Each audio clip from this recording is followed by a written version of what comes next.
welcome back to Let's Eat In with Angel. Today we are making Sunday gravy, my favorite. I can't even explain, like Sunday gravy is a thing all of its own. Like it's like a giant hug. There's nothing in the world that tastes like Sunday gravy. There's no other Italian food that tastes like Sunday gravy.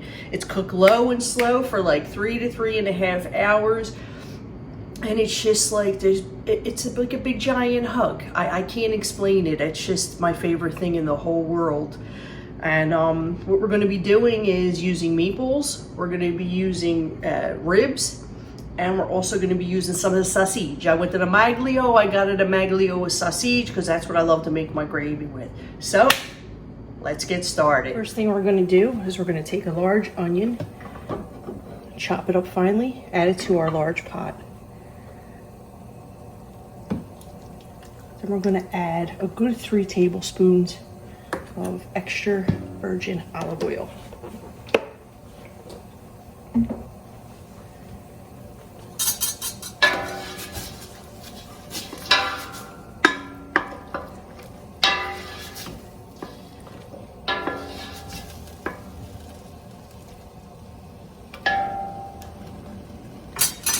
Now that our onions are all sweated out, I started to put in the tomato puree. Like I said, you could use crushed tomatoes if you want, but there are a lot of seeds in the crushed tomatoes. And if I use the tomato one, the crushed tomatoes, I have to literally use my food mill to get all the seeds out. You'd be amazed at how many seeds are in one can. So I'm going to use my tomato puree because I love my Tutto Rosso tomato puree. And I'm going to put in 6 cans. And what you want to do with these cans is you want to fill them up with 1/4 of a cup or 1/4 of a can, as you've seen in my previous videos, of water. You can swish them around like this. Okay, and put it in there. Okay, so like I said, I put in 6 cans. You can put in 7 cans if you want. Matter of fact, what I'll do is when I put my meat in, I'll see whether or not I wanted to add in another can or not. Okay, this is the consistency that you want. So you want to add that little bit of water to your can because you don't want it to be so thick, but you don't want it to be super thin either. Now that my tomatoes are added, it's time to season this. Now, you don't want to kill it with salt and everything right now because you could always add salt later if you want to. You want to taste it toward the end. So I'm just going to start with 2 pinches. That's probably all I'm going to need, but I will check it when it's towards the end to see if I need more. Okay, I'm going to put a good bit of garlic. You know I like the garlic powder. This is super simple. This is old school South Philly style. The way my mother used to do it with the garlic powder. For certain sauces, I don't bother putting the fresh garlic in. If it works, it works, you know. It's not broke, don't fix it. I'm going to put in my pepper here.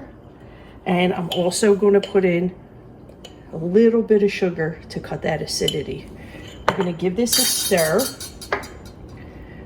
Okay, and while this is starting to cook, we're going to keep this on slow to medium heat for now, just to get it started. Then we're going to lower it down super low. While this is going, we're going to make our meat that we're going to put in here pretty soon. So I've gone ahead and I've cut up my sausage into lengths. I'm only using 1 pound of sausage. You could use more if you'd like. And I put about a teaspoon or so of extra virgin olive oil in here just to lubricate the pan. Just a little bit to help this along. What you're looking to do is brown them on each side, okay? You're not looking to kill them on each side. You know, when you go and you burn them, they get bitter. You don't want them bitter. You just want them brown on each side. These are ready to go. Now that our sausage is all nice and brown, we're going to add it to our gravy here.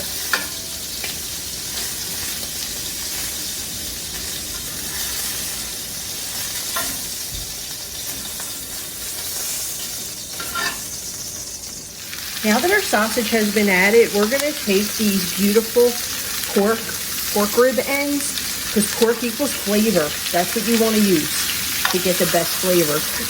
We're going to brown these on each side. Make sure you season each side with salt, pepper, and garlic powder, and brown them on each side. All right, see how we're searing it on each side? Now look at this beautiful fat right here. Yep, you guessed it. I'm going to sear that fat with all that goodness into this pan.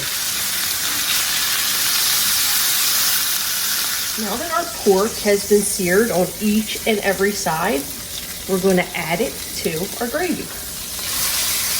Get it right in there.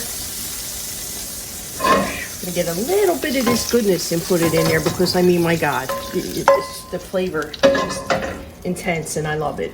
Now you're asking, where are the meatballs, right? Where are the meatballs? I don't add my meatballs in until a good hour, okay? A good hour. Because I feel like when you add them too soon, they start to break apart when you go to stir them. So what we're going to do now is we're going to make sure this has a nice little simmer going. Okay? Now we're going to turn this all the way low. We're going to turn it all the way low. And keep an eye on it and keep stirring it and stirring it. This is going to take you at least 3 hours. No lie. Okay, we're going to come back in another hour. We're going to add our meatballs and we'll see where we're at. Stay tuned. Okay, just a quick update. Our meatballs have just carefully been added after 1 hour.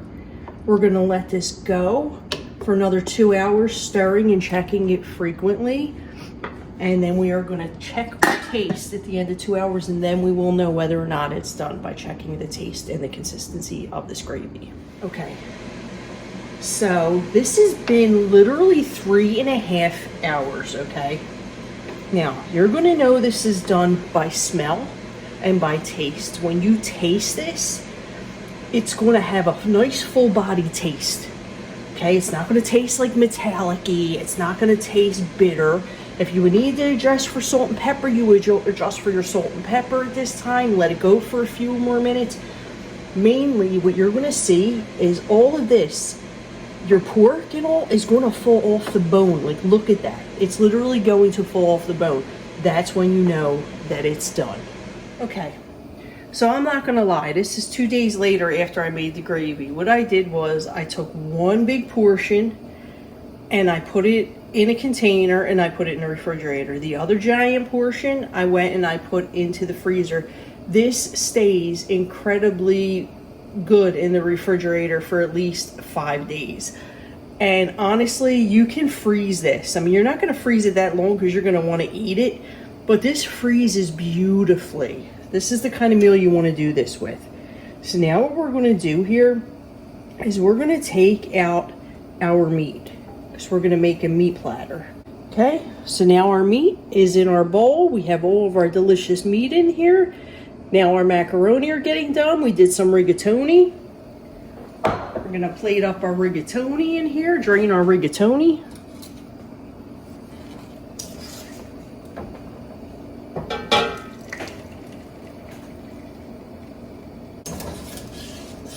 And by the way, usually the first gravy that I make, I generally make it with ravioli, because that's my favorite way to enjoy it.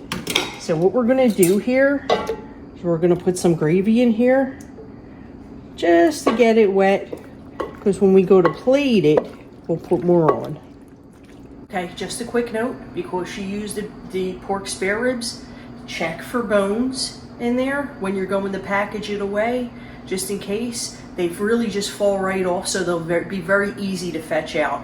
But anyway, all that aside, this is the finished dish. We got our meats on the side. We got our mezza rigatoni. All right, look at that. Look at that. Let's eat in, baby. Let's eat in.